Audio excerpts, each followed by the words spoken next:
क्या आप जानते हैं कि रामायण और महाभारत दोनों महाकाव्यों में एक ऐसा योद्धा था जो उम्र में स्वयं हनुमान जी से भी बड़े थे।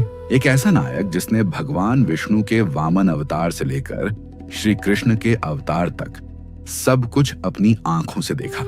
आज हम बात करेंगे जामवंत जी की और जानेंगे कि वाल्मीकि रामायण से लेकर श्रीमद् भागवत पुराण तक उनके बारे में क्या गहरे रहस्य छिपे हैं।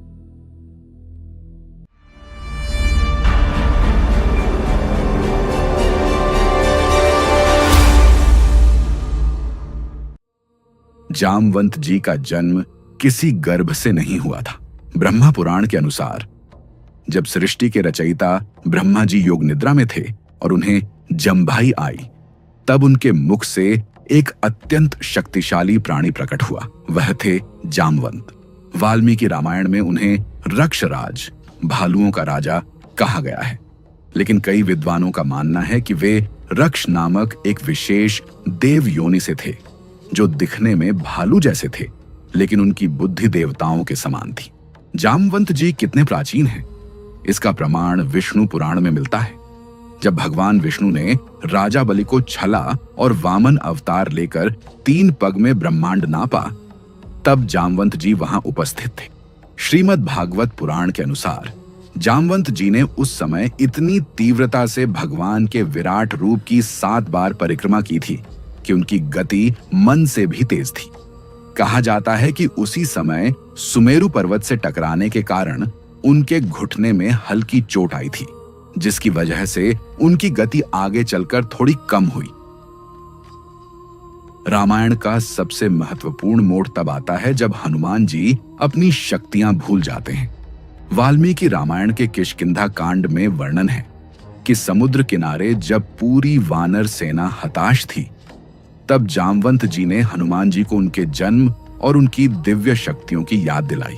कही रीछपति सुनु हनुमाना, का चुप साधी रहे हु बलवाना।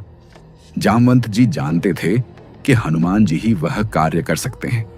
वे एक कुशल रणनीतिकार थे जिन्होंने युद्ध के दौरान सुग्रीव और राम जी को हमेशा सही परामर्श दिया। जामवंत जी की शक्ति का सबसे बड़ा प्रमाण द्वापर युग में मिलता है। श्रीमद् भागवत पुराण के 10वें स्कंद अध्याय 56 में स्यमंतक मणि की कथा आती है। श्री कृष्ण उस मणि को ढूंढते हुए जामवंत जी की गुफा में पहुंचे। वहां जामवंत जी और श्री कृष्ण के बीच 21 दिनों तक लगातार युद्ध हुआ।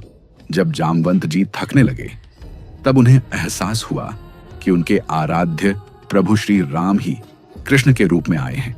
उन्होंने अपनी पुत्री जामवंती का हाथ श्री कृष्ण को सौंपा और वह प्रसिद्ध मणि भी उन्हें भेंट कर दी। हिंदू धर्म ग्रंथों में जामवंत जी को चिरंजीवियों की श्रेणी में भी गिना जाता है। हालांकि कुछ सूचियों में नाम अलग होते हैं, पर जामवंत जी को कल्पांत जीवी माना गया है। वे एक कल्प के अंत तक जीवित रहने वाले महापुरुष हैं।